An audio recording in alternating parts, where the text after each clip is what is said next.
Picture this, November 15th, 1325. The rolling hills of northern Italy. 37,000 men are about to slaughter each other in the mud. Blood will soak the ground. Families will be destroyed. 2,000 soldiers will never go home. The cause of all this death and destruction? A wooden bucket. I know what you're thinking. There's no way an actual war, with armies, cavalry, professional soldiers, and thousands of casualties, could possibly be fought over something as mundane as a bucket. A bucket used to draw water from a well. A bucket that probably smelled like moss and rope and medieval well water. But here's the thing about history. It's stranger, more complicated, and infinitely more absurd than anything we could make up.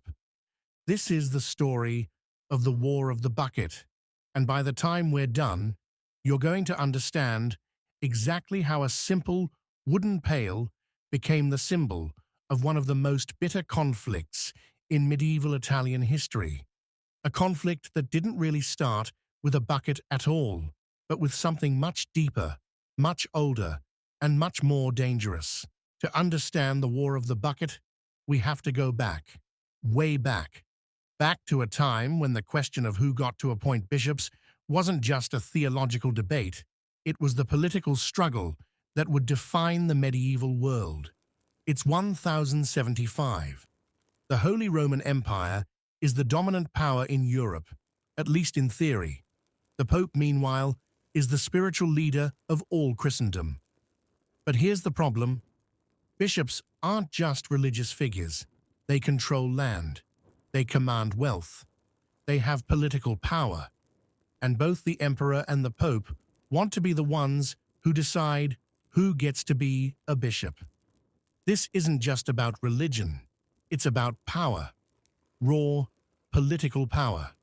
The conflict, known as the investiture controversy, started in 1075 and wasn't settled until the Concordat of Worms in 1122. Nearly 50 years of bitter fighting, excommunications, rival popes, and military campaigns. The compromise that finally ended it was basically this. The Pope gets to officially appoint bishops, the spiritual stuff, but the emperor still gets them to swear loyalty and controls the temporal lands and titles that come with the position. It's a split-the-baby solution that satisfies nobody but stops the immediate bloodshed. But here's the thing. The Concordat of Worms doesn't actually solve the problem. It just pauses it, because the fundamental question remains unanswered. When push comes to shove, who's really in charge? The emperor, who claims to be God's chosen representative on earth, or the Pope, who claims he's the only true conduit between God and humanity? The Concordat preserved the emperor's position in disputed ecclesiastical elections, giving him the tie-breaking vote, and ensured bishops received temporal authority symbolically from the emperor through a scepter, while spiritual authority came from the Pope. This question is going to haunt Italy for the next 3 centuries, and it's going to tear the peninsula apart. Fast forward to 1152. A new emperor takes the throne of the Holy Roman Empire. His name is Frederick I, but history remembers him by his nickname, Barbarossa, Red Beard. Frederick Barbarossa is everything a medieval emperor should be. He's tall, charismatic, a brilliant military commander, and utterly convinced of his divine right to rule. When Frederick I Barbarossa became emperor in 1152, he was the son of both a Hohenstaufen father and a Welf mother, theoretically uniting the rival German houses. But his ambitions went far beyond Germany. Frederick looks south at Italy and sees chaos. The Italian cities have grown wealthy and powerful during the years of conflict between popes and emperors. They've tasted independence, and they like it. City-states like Milan, Bologna, Florence, and Modena are essentially running their own affairs, paying lip service to imperial authority, but doing whatever they want. Frederick can't accept this. He tried to reassert imperial authority over northern Italy by force of arms, and his military expeditions were opposed not only by the Lombard and Tuscan communes, but also by Pope Alexander III. In October 1154, Frederick Barbarossa, who was also King of Germany, invaded Italy because he believed he was God's chosen representative on earth, not the Pope. He conquers Milan, Pavia, Tortona, Bologna, and Tuscany with brutal efficiency. Cities that resist are destroyed. The message is clear. The emperor is back, and he's not asking permission anymore. But there's a problem. The Italians don't see it that way. The Italians argued that it was the Pope who crowned the first Holy Roman Emperor, and based on that logic, it was popes, not emperors, who were the conduit between God and the world. Frederick tries to strong-arm Pope Alexander III into submission. He even goes so far as to recognize an anti-pope, a rival pope, to challenge Alexander's authority. This is the medieval equivalent of nuclear war in the religious sphere.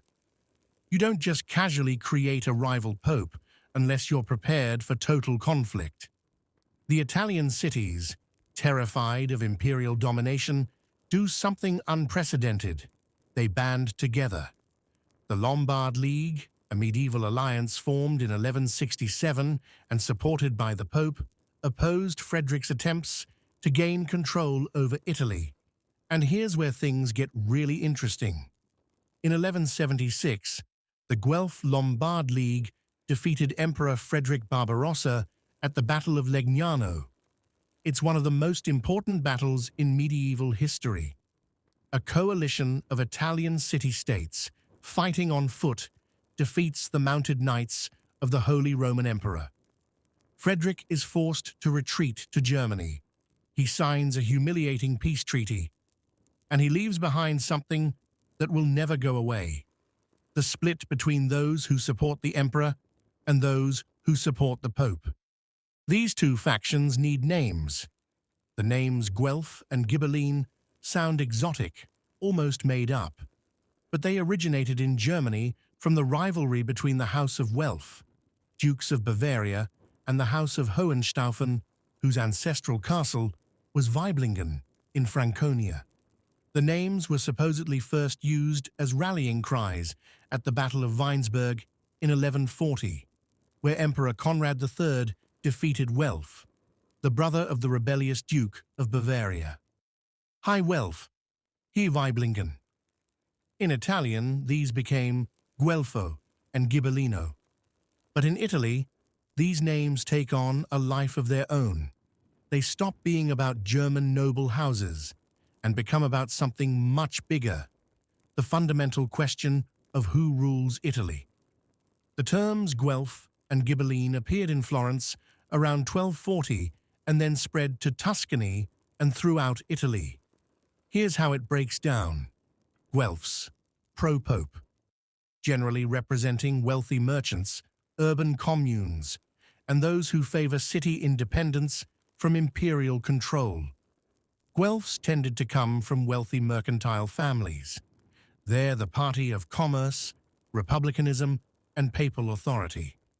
Ghibellines, pro-emperor, generally representing the old feudal aristocracy, rural landowners, and those who see the emperor as the rightful ruler of Italy. Ghibellines were predominantly those whose wealth was based on agricultural estates. They're the party of tradition, imperial power, and aristocratic privilege. But here's where it gets messy. Local or regional political reasons motivated political alignments, and within cities, party allegiances differed from guild to guild, district to district. A city could easily change sides after internal upheavals. This isn't a neat ideological divide. It's personal. It's about family feuds that go back generations, about economic competition, about old grudges and new insults. If a rival city became Guelph, the other automatically became Ghibelline simply to oppose them. Imagine you're a merchant in Florence, and your business rival is a Guelph. Guess what? You're probably going to become a Ghibelline, even if you don't particularly care about the emperor. It's about picking a team, and the teams are defined as much by who they're against as by what they're for. The fighting between Guelphs and Ghibellines in various communes often ended with the exile of the losing party from the city. This is important. When your faction loses, you don't just lose the election, you lose everything. Your property is confiscated, you're driven out of your home, your family is scattered, and you spend the rest of your life plotting your return. The rivalry between these two factions becomes incredibly bitter, incredibly violent, and incredibly personal.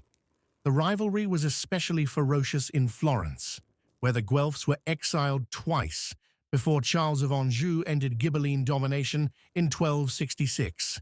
Cities go to war over this. Families are destroyed. The entire political landscape of Italy is shaped by whether you're red or black, Guelph or Ghibelline, Pope or Emperor. And into this powder keg walks our two main characters, Bologna and Modena. Let's talk about Bologna. In the early 14th century, Bologna is one of the most important cities in Italy. It's wealthy, it's proud, and it's home to the oldest university in Europe, the University of Bologna, founded in 1088, where students come from across the continent to study law, medicine, and theology. Bologna is a Guelph city through and through. It's aligned with the papacy, and that alignment isn't just political, it's deeply embedded in the city's identity. Bologna was staunchly Guelph, a bastion of papal authority, republican ideals, and strong civic independence. The city prides itself on being a cultural beacon and a guardian of ecclesiastical law. The city is governed by a podesta, essentially a mayor, often brought in from outside the city to avoid local factional conflicts, and by various councils representing the guilds and noble families. It's not a democracy in the modern sense, but it's not a monarchy either. It's a republic, and Bolognese are fiercely proud of their independence. But here's the thing about Bologna. It's ambitious. It was a wealthy and powerful center of trade and education, and its alliance with the Pope wasn't merely political, it was spiritual and deeply ingrained in its civic identity. Bologna sees itself as the defender of the papal cause in Emilia-Romagna, the region of northern Italy where both Bologna and Modena are located. The city has grown wealthy from trade, from its university, and from its strategic position on the trade routes between northern Europe and Rome. It controls a significant amount of territory, farms, villages, smaller fortified towns, and it wants more. In 1296, Bologna seized Bazzano and Savigno from Modena. These are border castles, strategically important, economically valuable. Pope Boniface VIII confirmed Bologna's title to these territories in 1298, giving papal blessing to what was essentially a land grab. This is important. Bologna doesn't just have the Pope's spiritual support, it has his political and military support. When Bologna goes to war, it can call on Guelph allies from across Italy, cities like Florence, which shares Bologna's papal allegiance. The Bolognese military is large, but not particularly professional. It's based on the citizen militia system. Every able-bodied man in the city can be called up to fight. This gives Bologna numbers, but it also means that most of their soldiers are farmers, craftsmen, merchants, men who know how to hold a spear, but who aren't trained professional warriors. Still, numbers matter. Bologna can field an army of 30,000 or more if it needs to. That's a massive force for the medieval period. And the Bolognese know it. By 1325, Bologna is at the height of its power. It's confident, maybe too confident. Now let's talk about Modena. Modena is smaller than Bologna. It's less wealthy. It doesn't have a famous university or the same international prestige. But what Modena has is grit, determination, and a fierce Ghibelline identity. Modena was staunchly Ghibelline, proud supporters of the Holy Roman Emperor. This made Modena not just an ideological opponent to Guelph cities, but also a strategic bulwark for the empire in northern Italy. Modena's relationship with the emperor isn't just political theatre. The city genuinely sees imperial authority as the legitimate source of order in Italy. They view the Pope's political machinations as overreach. The Pope should stick to spiritual matters and leave governance to those who are qualified to rule. But Modena's Ghibelline stance puts it in a difficult position. It's surrounded by Guelph territories, Bologna to the east, Florence not too far to the south, Reggio, another rival nearby. Modena is geographically isolated, and it knows that if push comes to shove, it can't win a long war of attrition against its wealthier, more populous neighbors. The city has gone through significant internal turmoil. After the death of Obiso II d'Este, a struggle for power divided his son's friends into hostile camps, eventually resolved in favor of Azzo VIII. Azzo VIII confronted Bologna partly to bolster his lukewarm reception by his own city's nobles. When you're a new ruler trying to establish your legitimacy, nothing unites people like an external enemy. But Azzo VIII doesn't last long. His elected successor was the Mantuan Passerino Bonacolsi, who served as the agent of Louis of Bavaria, King of the Romans, and pursued an embittered war policy. Let's pause here and talk about Passerino Bonacolsi, because he's absolutely crucial to understanding what happens next. Passerino Bonacolsi, the Ghibelline warlord. By 1309, Rinaldo Passerino Bonacolsi had become the ruler of 4 regions: Mantua, Modena, Parma, and Reggio. This is extraordinary. Passerino has built a miniature empire in northern Italy. He's not just the Lord of Modena. He's consolidated Ghibelline power across multiple cities. A committed agent of Emperor Louis IV of Bavaria, it wasn't long before he became a thorn in the side of Pope John XXII, and that's putting it mildly. Pope John XXII declared Bonacolsi a rebel against the Church and granted indulgences as befitted a crusader to any who could harm his person or his possessions. Think about that for a second.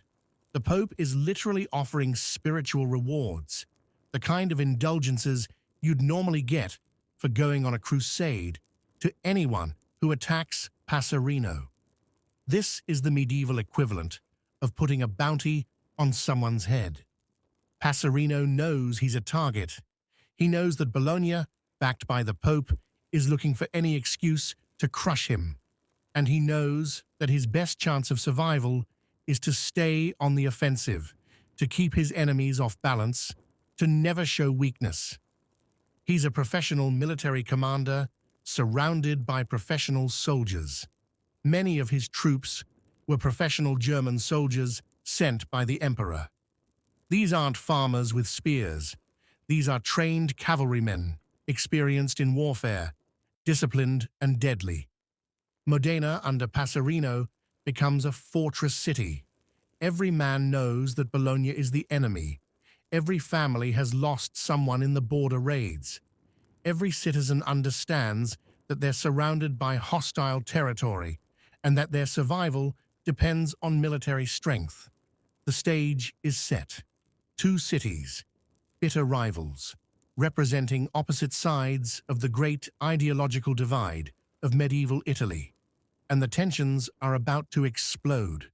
For decades, Bologna and Modena have been engaged in what we might call low-intensity conflict, raids across the border, stolen cattle, burned farms, the occasional ambush of merchants.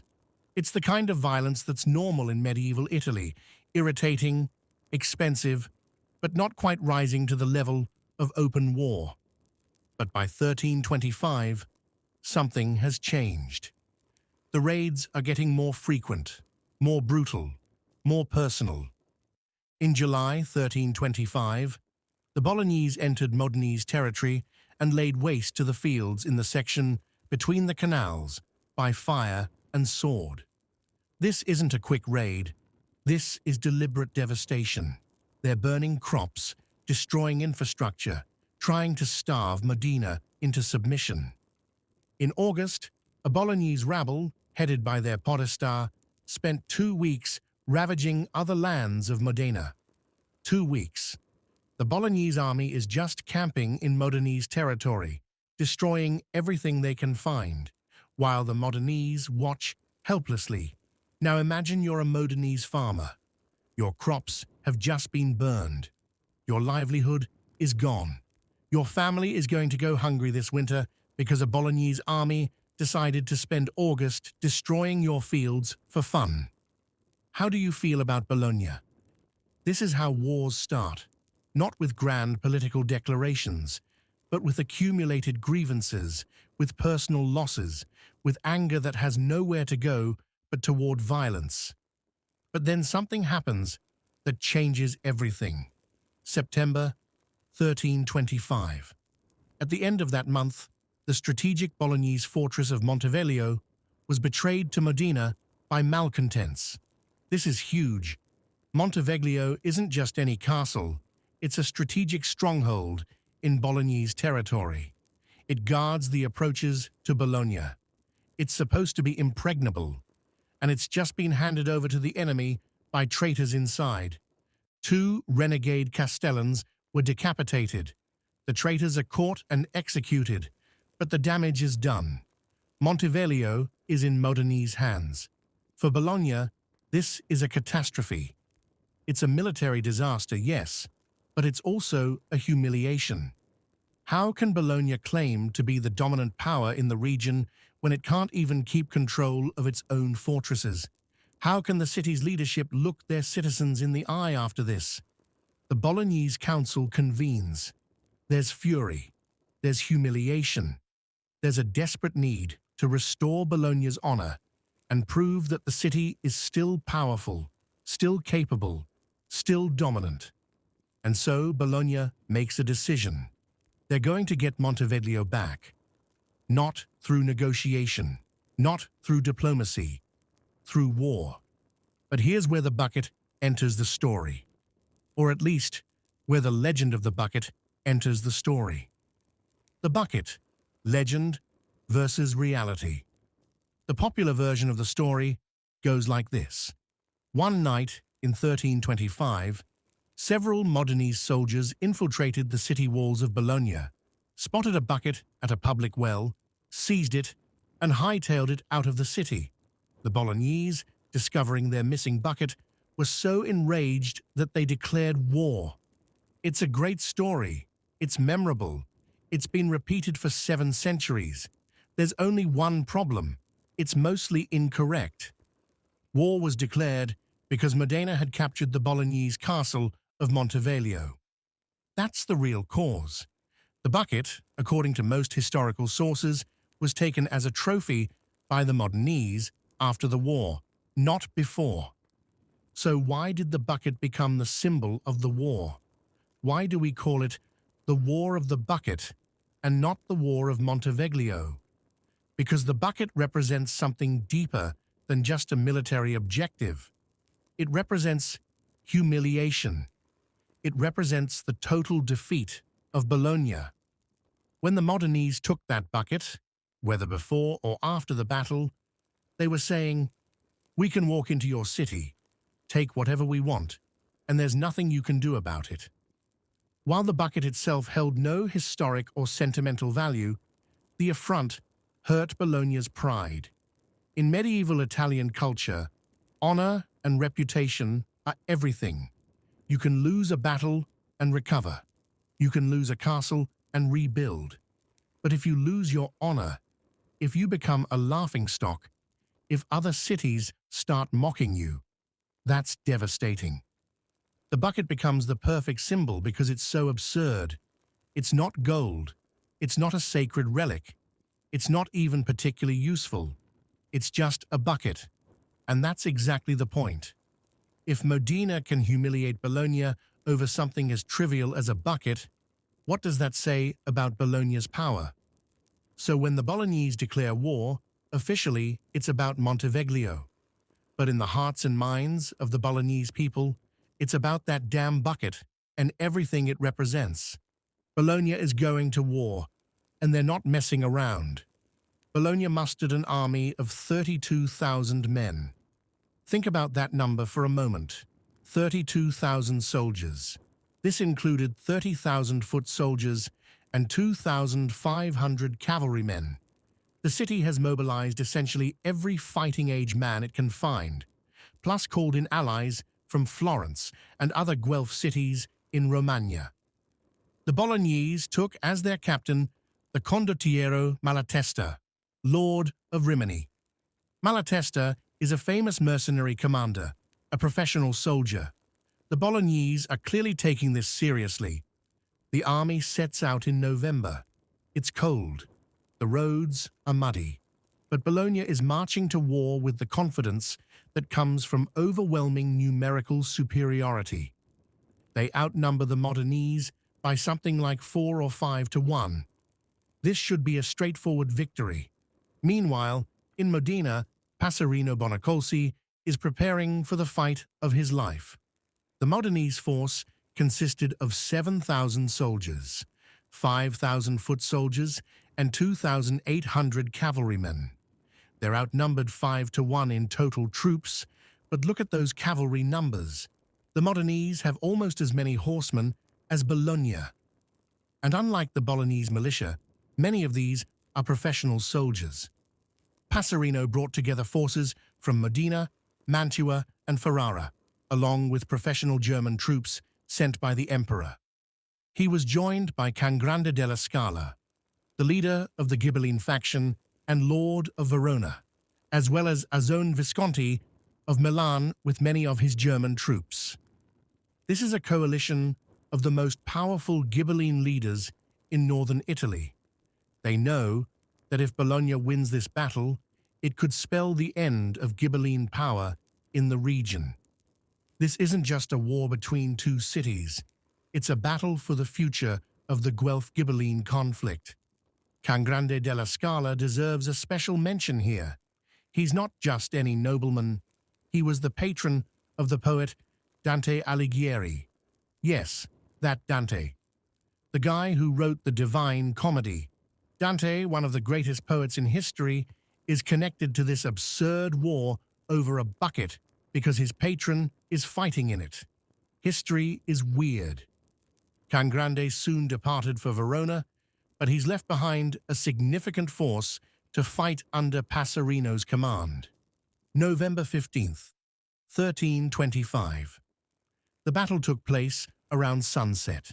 Some sources say it was 3:30 in the afternoon, which in November in northern Italy means you're fighting with maybe 2 or 3 hours of daylight left. The location is just outside the village of Zappolino, near the modern town of Castello di Serravalle. The location was at the foot of a hill just outside the castle walls. The two armies face each other across a muddy plain. The Bolognese, arriving first, have taken the high ground, the slopes descending from Bersagliera towards Zappolino. This is a significant tactical advantage. An army attacking uphill has to fight against gravity, and that makes a huge difference in medieval warfare. The Modenese, arriving later, are arrayed on the plain where the hamlet of Ziribega stands. They're outnumbered, they're on lower ground, and they have maybe 2 hours of daylight to win this battle before darkness makes organized combat impossible. On paper, this should be a disaster for Modena. But Passerino Bonacolsi has a plan. Bonacolsi devised a plan to feign a river crossing in an effort to distract part of the Bolognese forces. This is brilliant. He takes a portion of his army and makes it look like they're going to cross a nearby river to attack from a different direction. The Bolognese, seeing this, have to split their forces. Some of their troops have to peel off to guard against this flanking maneuver. Suddenly, the numerical advantage isn't so overwhelming. The Bolognese forces are divided, their command structure is confused, and they're about to get hit by professional cavalry. But there's another problem with the Bolognese army. The 30,000-foot soldiers were haphazardly armed and ill-equipped and trained. These are citizen militia, shopkeepers, farmers, craftsmen. Most of them have never been in a real battle before. They're armed with whatever they could find: spears, farm tools, maybe a few swords. They're not wearing proper armor, and they're facing professional German cavalrymen who have trained their entire lives for this moment. Under Passerino's orders, with the professional Modenese soldiers storming against the disorganized front lines of their enemy, his cavalry attacked the Bolognese forces on their flanks. This is the classic cavalry tactic: hit the enemy on the sides or rear, where they're most vulnerable. Infantry soldiers in the medieval period are trained to face forward, to present a wall of spears to the enemy. When cavalry hits them from the side, that wall collapses. And that's exactly what happens. Within a couple of hours, the Bolognese were routed. The army breaks. The citizen soldiers, seeing professional cavalry cutting through their ranks, do what any sensible person would do. They run. The rest fled back to the city in humiliation, many leaving behind their weapons and supplies. It's a complete collapse, the largest army Bologna has ever fielded, and it's been destroyed in a couple of hours by a force one-fifth its size. About 2,000 men were killed on both sides. This is a staggering number for a medieval battle. In a fight that lasts maybe 2 hours, 2,000 men die. The fields around Zappolino are soaked with blood.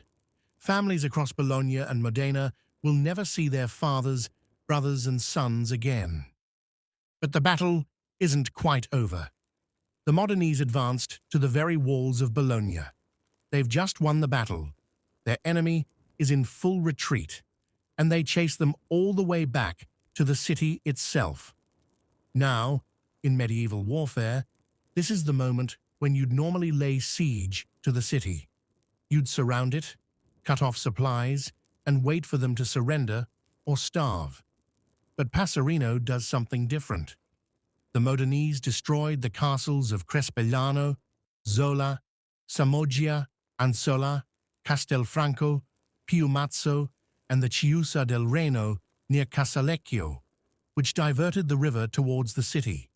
They're destroying Bologna's defensive infrastructure, burning the castles that protect the city's borders, smashing the irrigation systems that feed its farms.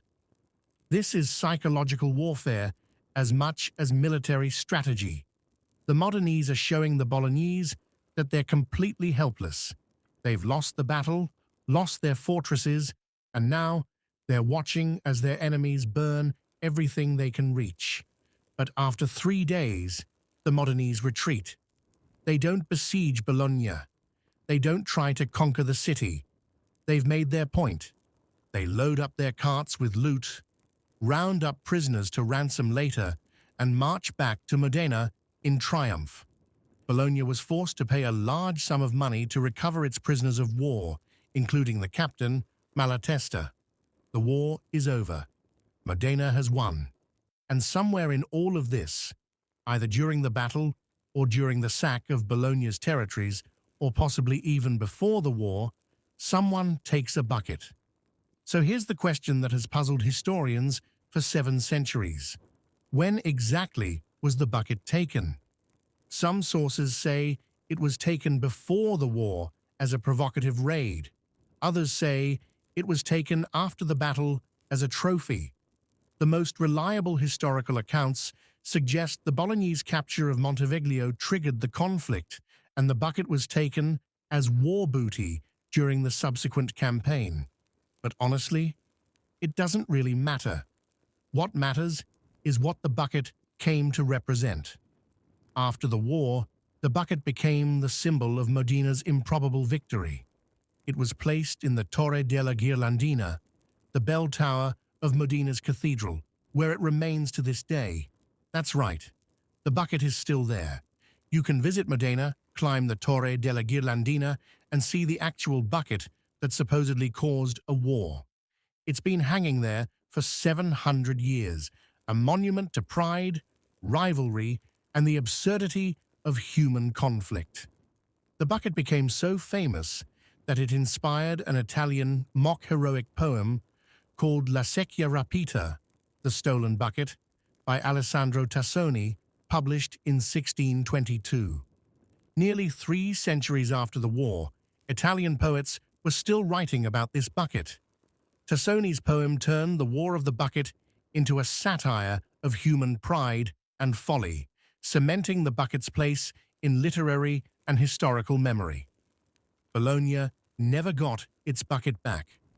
Despite all their wealth, all their power, all their papal connections, they lost a war to a city 1/5 their size, and they lost a bucket that will forever symbolize that humiliation. But the real aftermath of the war isn't about the bucket.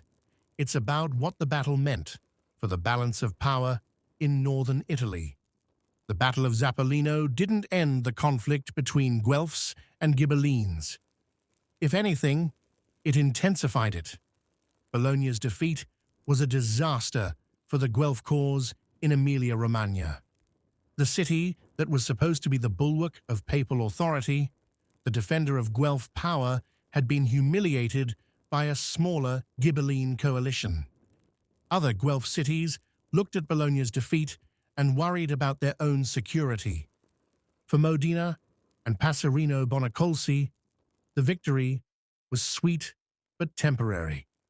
Pope John XXII became even more determined to crush Ghibelline power. The papal campaign against Bonacolsi intensified. Eventually, the Pope's pressure would succeed. The Bonacolsi family lost control of Mantua in 1328, just 3 years after their great victory. But for those 3 years, Modena could claim bragging rights. They had faced down the largest army Bologna could muster and won. They had proven that numbers aren't everything, that discipline and professional soldiers can overcome militia forces several times their size. The war also demonstrated the fundamental problem with the Guelph-Ghibelline conflict. It was unwinnable. Neither side could achieve total victory. The Guelphs, with papal support and greater wealth, couldn't crush the Ghibellines. The Ghibellines, with imperial backing and military prowess, couldn't overcome the Guelphs' economic advantages. Italy was stuck in a perpetual cycle of violence, revenge, exile, and warfare. Cities changed sides based on internal coups. Families were destroyed.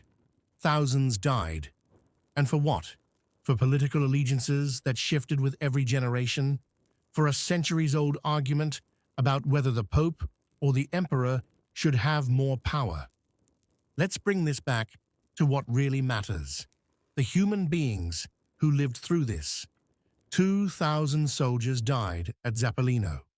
That's 2,000 men who woke up on the morning of November 15th, 1325, put on whatever armor they had, picked up their weapons, and marched to a muddy field outside a village most of them had never heard of. By sunset, they were dead. Think about the families.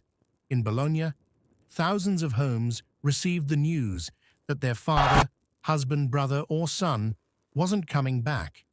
The women who lost their partners, the children who grew up without fathers, the elderly parents who buried their sons. And for what? For a territorial dispute? For political allegiances, they probably didn't fully understand. For pride, the same tragedy played out in Modena, though on a smaller scale. Modenese families also lost loved ones in the battle. Victory doesn't bring back the dead. Then there's the economic cost. Bologna had to pay a fortune to ransom their prisoners. The destroyed castles and irrigation systems took years to rebuild. The burned crops meant hunger the following winter. Wars don't just kill soldiers, they impoverish entire regions. And through it all, hanging in a tower in Modena, there's a bucket. A simple wooden bucket that supposedly started it all, though of course it didn't really. The bucket is just the symbol we attach to something much larger, much more complicated, and much more tragic. So what can we learn from the War of the Bucket? First, that human pride and honor can be incredibly dangerous. Bologna went to war because they couldn't accept the humiliation of losing Montevideo and being mocked by their rivals. That pride cost them 2,000 lives and a fortune in gold. Was it worth it? Second, that symbols matter. The bucket itself is meaningless. It's just wood and metal. But what it represents, humiliation, defeat, the triumph of the underdog, gives it power that lasts for centuries. We're still talking about this bucket 700 years later. Third, that ideological conflicts rarely have clear winners. The Guelph-Ghibelline struggle tore Italy apart for centuries. And what did it accomplish? The Holy Roman Empire eventually collapsed. The Papal States eventually lost their political power. All that death, all that destruction, and in the end, Italy went its own way regardless. But maybe the most important lesson is this: be careful about the conflicts you choose to fight. Because once you start down the road of violence and revenge, it's incredibly hard to stop.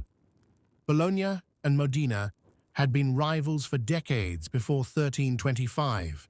Each raid led to a counter-raid. Each insult required revenge. Each humiliation demanded retaliation. And eventually, all those accumulated grievances exploded into open warfare over a castle and a bucket. The War of the Bucket is remembered today as a joke, a historical curiosity, proof that people in the past were silly and fought over ridiculous things. But that's not the real story. The real story is about how political conflicts, economic competition, and wounded pride can combine to create violence that nobody really wants, but that everyone feels compelled to perpetuate.